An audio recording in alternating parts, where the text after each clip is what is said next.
6 weeks after the stroke paralyzed the right side of her body, the 3 sons of Margaret Louise Tate made their decisions in 3 separate phone calls, across 11 days, that they could not come home to care for her.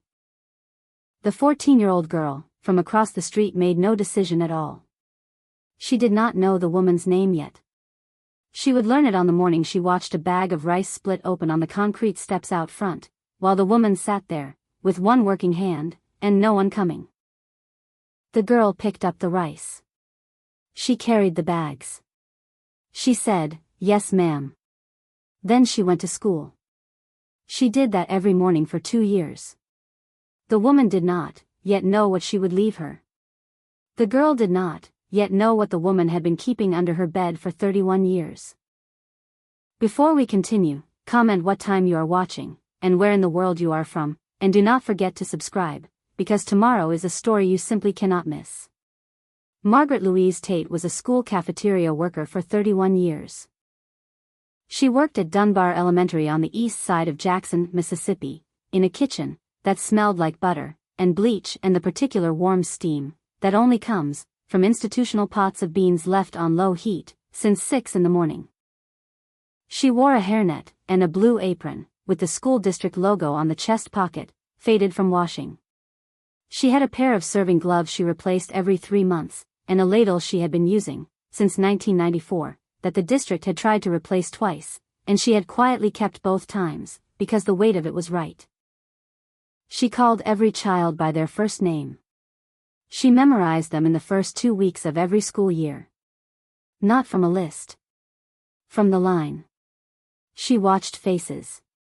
She matched names to the way a child held their tray, the way they looked at the food, the way they said thank you, or did not say it. By the 3rd week of September she knew all of them. She earned $9.40 an hour for the first 14 years. She earned $14.20 an hour in the last 5. She bought extra portions for children she noticed eating too fast. Not every day. She learned which days. She learned which children. She did not tell the principal. She did not file paperwork. The cafeteria budget did not have a line item for that. She had a checking account and a system she had worked out, over years, moving money from one column to another, until it held. It always held. She called parents when she was worried. Not the office. The parents directly. She had a small notepad in the left pocket of her apron, where she wrote down numbers she had memorized. From the emergency contact sheets she asked the school secretary to let her look at on the first day of every year. The secretary had stopped asking why, after the 3rd year. She stayed late on Tuesdays, because Tuesday was when the 3rd grade had their last lunch period, and the 3rd grade had a boy named Marcus Williams, who ate alone at the far end of the last table, and who once asked her, on a Tuesday in October, if the mashed potatoes were made with real butter. She said yes. She put a second scoop on his tray. He did not say anything. He ate both scoops. She watched him eat them, from the serving line, and she went home, and called his mother, that evening, and spoke for 43 minutes. Marcus Williams is 37 years old now. He teaches high school biology in Hattiesburg. He has not forgotten her name. She retired at 65. The school planned a small luncheon in her honor.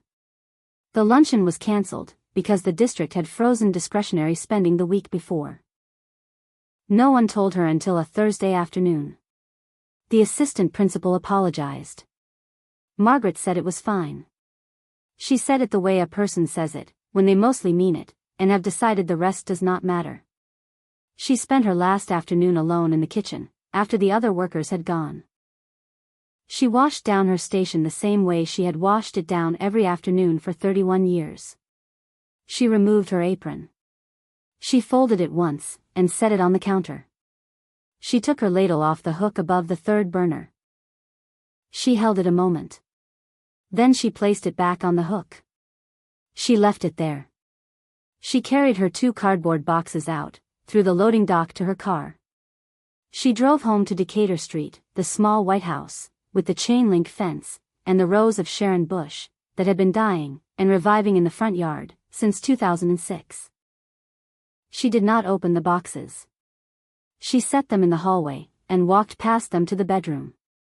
Under the bed was a metal strongbox. It was old. Her father had bought it in 1978, and she had kept it, when he died, and it had been under that bed for most of her adult life. She had a key on a nail above the baseboard heater. She took the key. She opened the box. She placed something inside. She locked it. She did not open it again for 3 years. The boxes stayed in the hallway for 4 days. On the 5th day she carried them to the back bedroom, and stacked them in the closet, and shut the door. That was the end of 31 years. Nobody called to check on her that week. Her 3 sons did not know she had retired. She had not told them. She thought she would mention it the next time one of them called. She thought they were busy. She was right that they were busy. She was right that they would not call for another 2 weeks. Margaret had 3 sons. All 3 left. Each in his own way, at his own pace, for reasons that made sense at the time, and continued to make sense, from a distance. None of them left in anger. That was the part that made it harder later. Raymond was the oldest. He left first. Raymond left Jackson at 23 for a job in Memphis. He had a degree in logistics and a plan that was already several steps in motion before he told his mother about it. He had the kind of forward momentum that does not pause to look sideways, because sideways is not the direction of the plan. He married a woman named Celeste. He had 2 daughters. He moved to a house in Cordova, with a 2-car garage, and a yard the homeowners association required him to maintain at a specific height. He sent his mother a Christmas card every year, always signed by all 4 of them, always including a family photo, where everyone was dressed in coordinating colors. Raymond called his mother on her birthday, and on holidays. 8 minutes on birthdays, sometimes 12. He asked about the weather. He asked if she needed anything. She said she was fine. He said he would try to get down there soon. He said that on her birthday, and on holidays for 17 years. He always meant to come. Raymond was not a bad son. He loved his mother. He loved her, from 212 miles away, which is the kind of distance that turns love into something you feel on Sunday mornings rather than something you do on Saturday afternoons. 212 miles is far enough to make every visit a project. Projects require planning. Planning requires a window. The window was always almost open. Darnell was the 2nd son. He left Jackson at 26 for Atlanta. Darnell worked in sales. He was very good at it. He had the kind of voice that made people feel understood, which is a skill that transfers well to selling things, and less well to sitting quietly in a kitchen, while someone you love needs you to sit quietly. He sent his mother $150 on the 1st of every month, through an app on his phone. He had done this for 9 years. He set it up on automatic so he would not forget. He considered the money a form of presence. In Darnell's accounting, sending money was the same as being there, only more reliable. Margaret would text him, "Thank you, baby." He would send back a heart. That was their relationship in the last 9 years. $150. "Thank you, baby." A heart. Darnell had never asked his mother what she actually needed. He sent what Darnell decided to send. $150 a month was generous in Darnell's calculation, and it meant nothing in the only currency that mattered, which was someone sitting at the kitchen table on a Tuesday afternoon. Darnell did not know that currency existed. He had been paying in a different one his whole adult life, and believed he was square. Calvin was the youngest. He left last. He left with the most damage. Calvin stayed in Jackson until he was 34. In the 4 years before Margaret retired, from the time she was 61 until she was 65, Calvin was the only one. He drove her to her doctor appointments. He came on Saturdays to mow the yard and fix things that had broken. He stayed for dinner on Saturdays. He sat in the kitchen and listened to his mother tell the same 4 stories she had told him 40 times before, and he laughed at the same 3 places he always laughed, because she was proud of those stories, and she deserved someone who was proud of them with her. Raymond did not fly down. Darnell added $20 to the monthly transfer at Christmas. Nobody helped Calvin. Nobody asked if Calvin needed help. Everyone assumed Calvin had it handled, because Calvin was there, and being there had become its own signal that you had accepted all of it. In year 3, Calvin stopped sleeping well. In year 4, he started sitting in his car in the driveway of his own apartment for 10 or 15 minutes after he came home from his mother's house on Saturday evenings, not going inside yet, not ready to be alone with himself. Not because he did not love her. Because he was tired, and no one had noticed the tired. When his company offered him a transfer to Birmingham, Calvin looked at it for a long time. He said yes. He did not tell his mother in person. The last Saturday, before he left, he sat in her kitchen, and had dinner, and let her tell all 4 stories, and laughed at all 3 places. He told her on the phone, from Birmingham the following Wednesday. He could not say it to her face. He had looked at her face too many times in those 4 years to say it to her face. 3 sons. 3 ways of leaving. Raymond left because distance made it easy. Darnell left because money was the language he knew. Calvin left because he had carried it alone for 4 years, and his arms had given out. No one had ever taught them how to share a mother. No one had ever sat all 3 of them down and said, "This is a job for 3 people, not 1, and proximity does not mean election." So they did what people do when no one has taught them.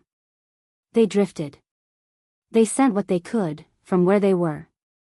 And Margaret in the small white house on Decatur Street kept making coffee on Sunday mornings even after there was no one coming to drink it with her. It happened on a Monday. 6:47 in the morning. Margaret was carrying a pot of water from the sink to the stove, the way she had done every morning for 40 years, when her right hand let go. Not all at once. It just stopped being a hand for a moment. The pot went sideways. The water went across the counter, and down the cabinet front, and onto the kitchen floor. She stood there looking at the water on the floor. She tried to reach down to get the pot. Her right leg did not do what she asked it to do. She did not fall. She held the counter with her left hand. She held it for a long time. Then she lowered herself, slowly, to the kitchen floor, the way you lower yourself when you no longer trust your own body to catch you if it decides to stop. She sat on the kitchen floor for 4 minutes. The water was still spreading across the linoleum when her neighbor, from 2 doors down, a woman named Yvonne, who walked her dog every morning at 6:45 and sometimes waved through the window, happened to look in and see Margaret sitting on the floor. Yvonne knocked. Margaret did not answer. Yvonne went around to the back door. It was unlocked. Yvonne called 911 from inside the kitchen, while she held Margaret's left hand on the floor. The hospital kept her for 5 days. The diagnosis was a moderate ischemic stroke. Right side weakness. They told her she would need assistance with daily activities for at minimum 8 months. Possibly longer. Possibly permanent. They told her she could not drive for the foreseeable future. They told her she would need to think carefully about who could stay with her. The hospital's social worker brought her a phone on the 2nd day. Margaret knew her son's numbers from memory. She had always kept them in her head, not her phone. She called Raymond first. Raymond answered on the 3rd ring. When he heard it was her, he asked immediately what was wrong, because she never called from an unknown number. She told him, quietly and in order, what had happened. There was a pause. She could hear a television somewhere in the background. Then Raymond said, "Mama, I want to be there, I do, but Celeste's mother just moved in with us and we do not have the space right now, and I cannot leave the job in the middle of this quarter. Let me see what I can work out. Give me a few weeks to figure something out. I will figure something out." The pause before the answer was maybe 4 seconds. The answer had the sound of something Raymond had been composing for a long time, something he had kept ready in a place where he did not have to look at it directly. Margaret said, "Okay, baby." She called Darnell next. Darnell answered immediately. When she told him, his voice shifted, but only the way a voice shifts when someone has learned the correct register for bad news. He said, "Oh, Mama." "Okay. Listen. I am going to bump up the monthly to $250, and I am going to look into home care services today. There are good agencies for this. We will find you somebody good.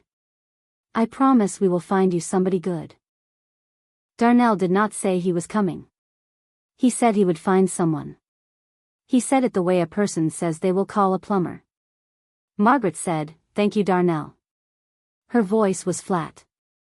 Not cold. Not warm. The way a voice goes when it has used up the energy to be anything else. She called Calvin last.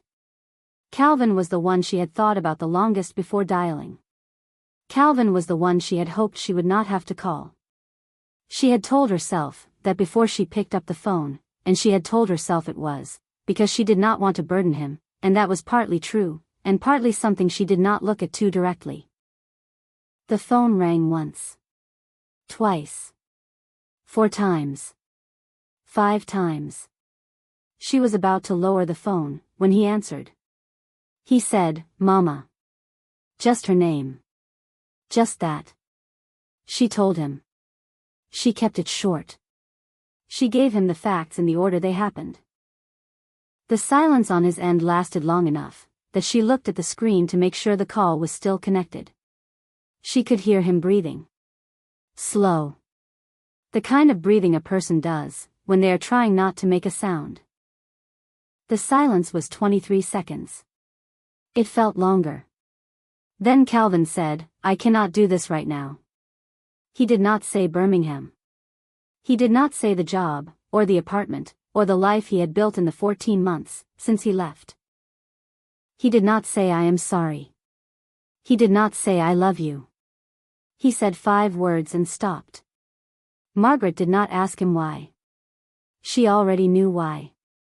She had watched the why accumulate across 4 years of Saturday afternoons, and she had never said anything about it to anyone, not even to Calvin, especially not to Calvin, because saying it out loud would have made Calvin feel worse, and Margaret had never wanted to be the kind of mother who made her children feel worse.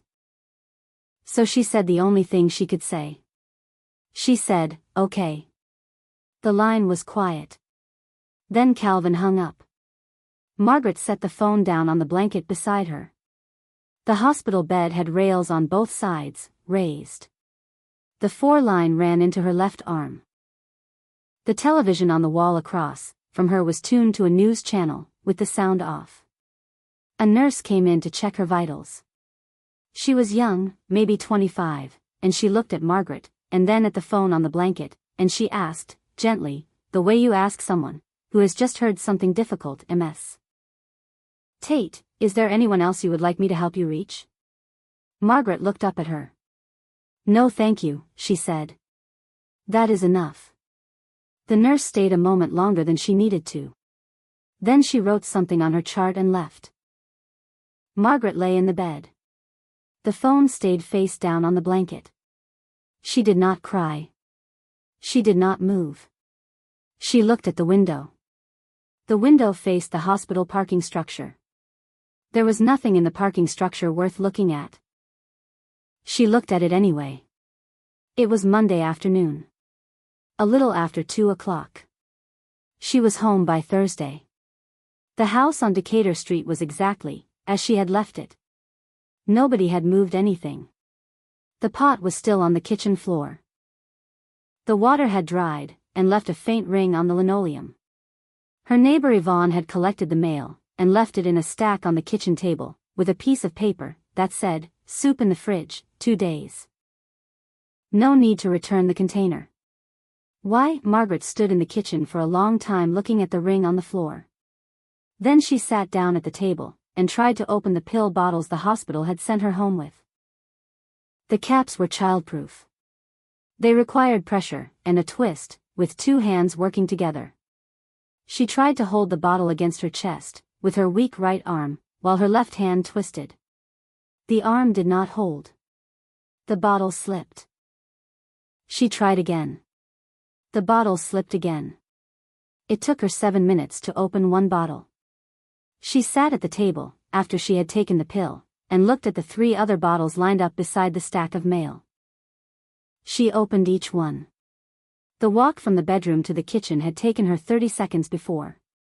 It took 4.5 minutes now. Pouring a glass of water, with one hand was a project. Buttons were a project. Putting on shoes was a project she sometimes did not finish, which was why she had been wearing the same pair of slip-on sandals inside the house for 8 consecutive days. She could not drive. She could not carry 2 bags of groceries. She could not manage the 3 concrete steps up to her own front door, without holding the railing, with her one working hand, while her right leg decided whether it was going to cooperate. She started ordering a taxi to the grocery store. $9 each way. $18 a trip, twice a week. The $250 from Darnell nearly covered groceries and transportation. Nearly. It was a Tuesday morning, 6:52. When the second bag gave her trouble. She had managed the first one up the steps, and set it inside the door. She came back down for the second. She got both hands on the handle. The right hand gripped, and then let go the way it sometimes did now, without asking her permission. The bag dropped. It hit the bottom step, and tipped, and 4 things rolled out. A can of kidney beans. A box of cornbread mix. A bundle of collard greens. An orange. The orange rolled the farthest.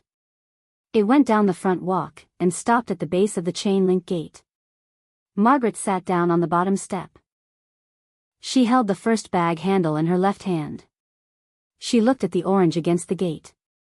She did not call anyone. There was no one to call. She sat with her working hand gripping the bag handle, and looked at the orange in the early morning light on Decatur Street at 6:52 on a Tuesday. Across the street, in the yellow house, with the screen door, that never quite closed all the way, a girl who had never spoken to her was getting ready for school. Her name was Simone Adele Carter. She was 14 years old. She lived in the yellow house, with her grandmother, Ida, who had been raising her, since Simone was 7. Simone's mother had left for reasons Ida described to neighbors, as complicated, and Simone described to no one, because she had stopped trying to explain it around the time she turned 10. Her grandmother worked at the laundromat on Farish Street, Monday through Saturday, 6 in the morning, until 2 in the afternoon, and she walked home, because the bus fare added up, and the walk was only 14 minutes, when the weather was right. Simone cooked her own breakfast before school.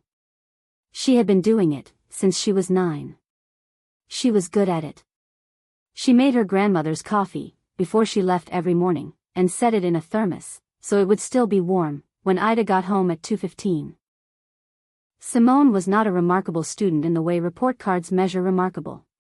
She earned BS in most things, and 1A, always in English, every semester. She did not play sports. She had 3 friends she had known since elementary school, and she sat with them at lunch, and they talked about things that mattered to 14-year-olds, and some things that did not. She was not on any list a teacher would have pointed to and said, "Watch that one." She had one quality that did not show up on any list. She noticed when something was wrong, before anyone said it out loud. She could not explain how. It was the same instinct that made her look up from her bowl of oatmeal and through the screen door that Tuesday morning. She had not heard anything. She just looked up. She saw the woman sitting on the bottom step, with a grocery bag in one hand, and canned goods, and greens scattered on the walk, and an orange against the gate. Simone put down her spoon. She opened the screen door. She walked across the street. She picked up the orange first, then the can, then the box, then the greens. She put them back in the bag. She picked up both bags, and carried them up the 3 steps, and set them inside the front door. Margaret had turned on the step to watch her. The girl had not said anything yet. The girl said, "I can get your groceries for you, when you need them." Margaret looked at her for a moment. "You do not have to do that," she said. "I know," the girl said. That was the whole conversation. All of it. Margaret wrote a list on the back of an envelope in her large, slightly uneven left-hand printing. She gave the girl $27.40, which was what she calculated she needed. Simone walked 11 blocks to the Kroger on Capitol Street, and came back 40 minutes later, with everything on the list, and $4.12 change. She set the bags inside the door. She handed the change to Margaret. She went to school. She did not tell her friends. She did not tell her grandmother that night, not because she was hiding it, but because it had not occurred to her that it was the kind of thing you reported. She had seen something. Her hands were free. She had done the thing her hands were free to do. She started leaving the house 12 minutes earlier every morning, so the trip to the store would not make her late. When a girl from her class asked her 2 weeks in why she was always at school so early now, Simone said, "I just like the walk in the morning." That was the whole explanation. She came every other day in the first month. Then every day in the second month, once she understood the rhythm of what was needed. She carried groceries. She took the trash to the curb on Wednesdays. She noticed that the light bulb in the hallway fixture had been out for some time, and she asked her grandmother if they had a spare, and brought one over on a Thursday after school and changed it standing on the second-to-last step of Margaret's kitchen step stool. Margaret watched her from the hallway doorway. The girl changed the bulb, came down off the step stool, turned the switch on and off twice to confirm it worked. Then she folded the step stool and put it back. Margaret said, "How much do I owe you for that bulb?" The girl said, "Nothing, my grandmother had a whole bag of them under the sink." Margaret said, "Tell your grandmother thank you." The girl said, "I will." The conversations were like that in the beginning. Short. Practical. No extra weight on either end. Fall came. The first cold morning of the year, Simone arrived to find Margaret standing in the kitchen in her housecoat trying to get the storm window in the back bedroom to close all the way. It had been sticking since August and Margaret had been leaving it slightly open, because the effort of forcing it was more than she wanted to spend in the morning. The temperature had dropped to 38 overnight. Simone went to the back bedroom. She looked at the window. She pushed it twice in different places. She found where it was swollen against the frame. She went to the kitchen and got a butter knife and worked it into the gap along the edge and pushed. The window closed. "It is going to stick every winter," she said. "You have to work it from the left side first." Margaret nodded. She had lived in this house for 38 years, and had not known that. That afternoon, Simone sat at the kitchen table and did her homework, while Margaret sat across from her and read. Neither of them talked for an hour and 12 minutes. It was not an uncomfortable silence. It was the silence of two people who have been alone for a long time, and have discovered that being alone in the same room is different from being alone in separate ones. Margaret made tea at some point. Earl Grey. She had a tin in the back of the cabinet she had not opened since the previous winter. She made 2 cups and set one in front of the girl, without asking if she wanted it. The girl looked at it, and then drank it, and did not say anything about whether she liked it or not. The next Saturday, Margaret asked the girl if she wanted to learn to make biscuits. The girl said yes. She was not a natural baker. Her first attempt produced something that was technically a biscuit in the way that a rock is technically a solid. They were flat and dense and slightly gray in the middle. Margaret looked at them on the cooling rack, without expression for a moment. Then she said, "We did not add enough lard, and we worked the dough too long." The gluten got angry. The girl looked at the biscuits. "Can gluten get angry?" she said. Margaret looked at her. "It can when you provoke it," she said. The girl laughed. It was not a polished laugh. It was the laugh of a 14-year-old, who has just been told something she finds genuinely funny. Margaret felt something shift in the kitchen. Not dramatically. Just a small thing, like a window opening a crack. They made biscuits again the following Saturday. These were better. Not good, but better. The third Saturday they were correct. On the fourth Saturday, Simone brought her own apron. She had made it herself, cut from an old pillowcase her grandmother had given her, tied at the back, with a strip of fabric. It was uneven and slightly too short, and she wore it, with complete seriousness. Margaret looked at the apron for a moment, and then looked away. She did not say anything about it. Winter passed. They had a system by January. Simone came every morning, before school for the grocery runs, and any small errand. She came on Tuesday and Thursday afternoons to sit, and do homework, and be present in the house. She came on Saturday mornings for cooking. Margaret started teaching her other things. Not in any organized way. She would be doing something, and she would say, "Come here," and the girl would come, and stand next to her, and watch, and Margaret would explain once, clearly, and then let the girl try. She taught her to hem a pair of trousers, with a hand stitch. She taught her to identify which plants in the yard were worth saving, and which ones had stopped trying. She taught her to read a utility bill, line by line, and know which charges were standard, and which ones to question. She taught her to make her father's recipe for red beans, which required a specific sausage, from a specific butcher on Farish Street, and a specific amount of time, and patience that could not be rushed. She told the girl that her father had made it every Sunday of her childhood, and that the smell of it still meant Sunday to her in a way that nothing else did. Simone stood at the stove, and listened and stirred, when she was told to stir, and added things, when she was told to add them. She made the red beans correctly on the first try, which Margaret acknowledged, with a single nod, which the girl understood was the equivalent of a standing ovation, from someone who had not stood for things easily in a long time. They talked during these Saturdays. Not about big things at first. About the week. About school.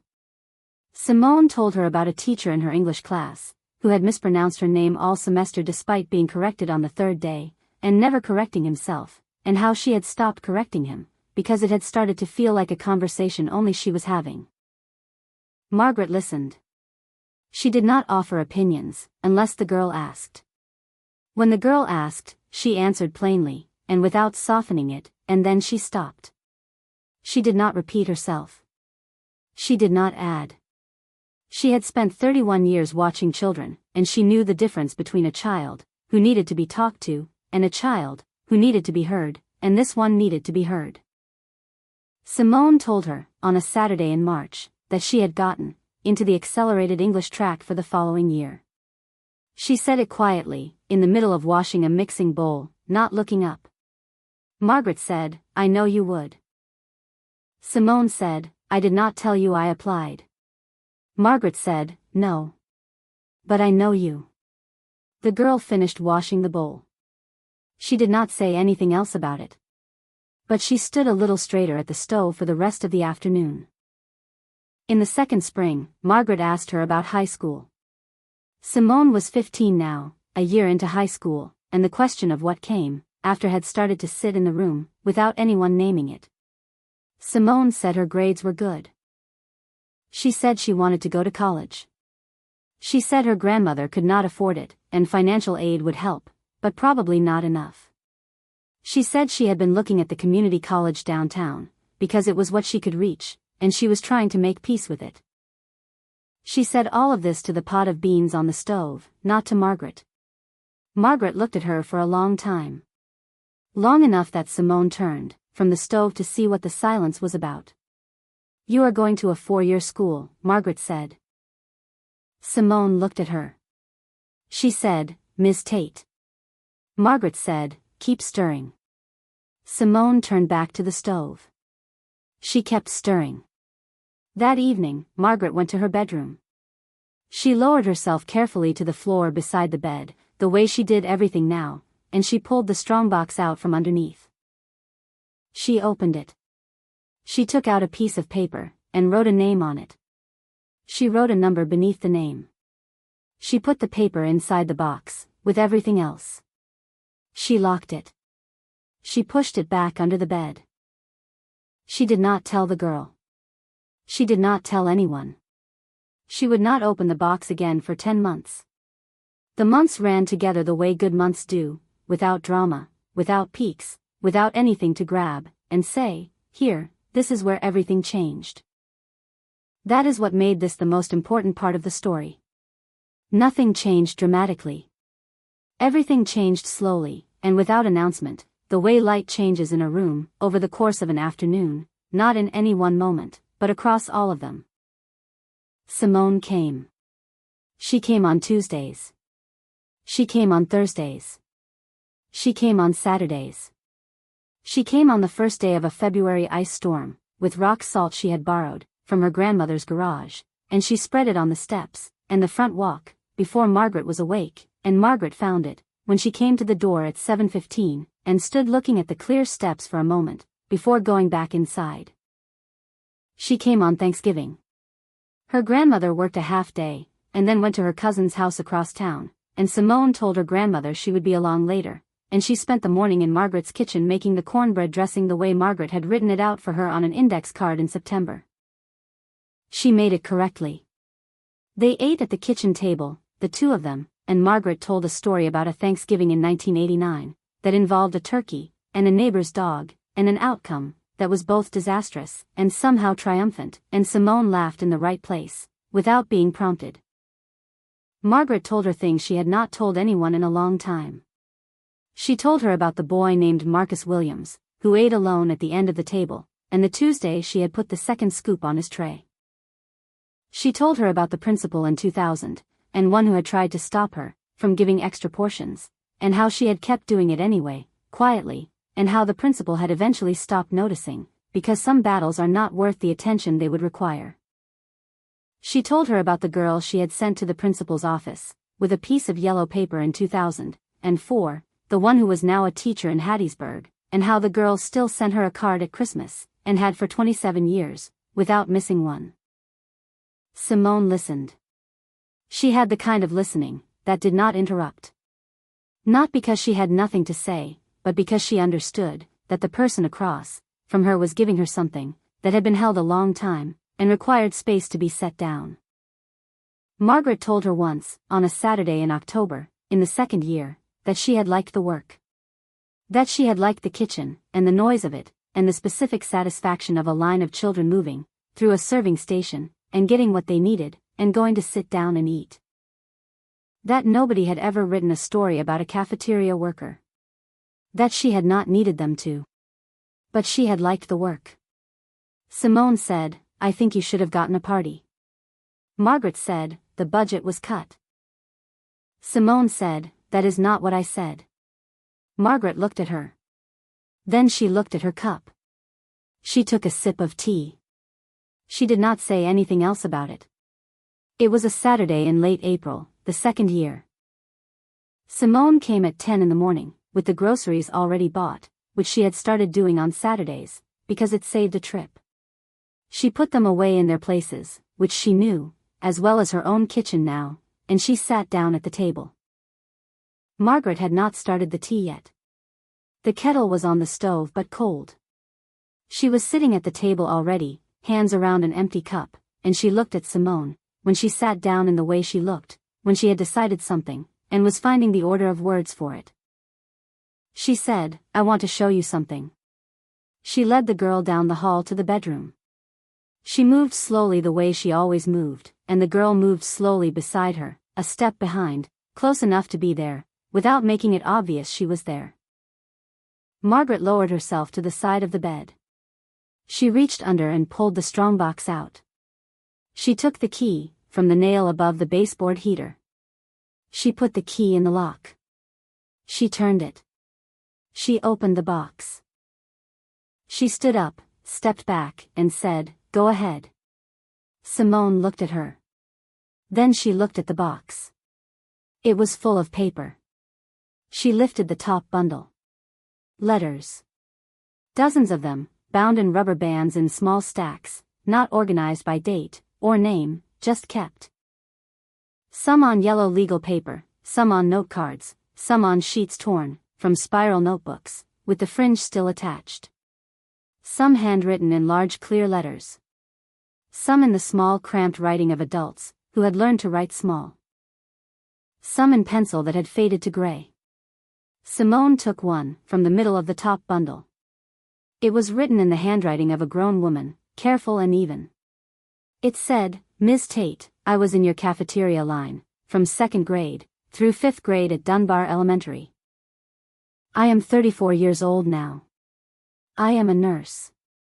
I have thought about you many times, over the years, because you are the first adult I remember, who knew my name, before I had to tell it to you. You just knew it. I am writing, because I wanted you to know, that I knew you saw me. Thank you for seeing me." Simone set it down on the bed. She took another one. This one was shorter. It said, "You bought me lunch for 2 years. I never said thank you out loud. I am saying it now." Another. A man's writing, wider and less even. It said, "I teach now because of you. I am not sure you would remember me. I am sure I remember you." Another. A card with a printed holiday border, the kind that comes in a box of 20. It said, "Merry Christmas, Ms. Tate. I have been sending this card for 27 years. I will keep sending it." Simone read 5 letters. She set them down on the bed. She looked at the pile remaining in the box. There were more than 100.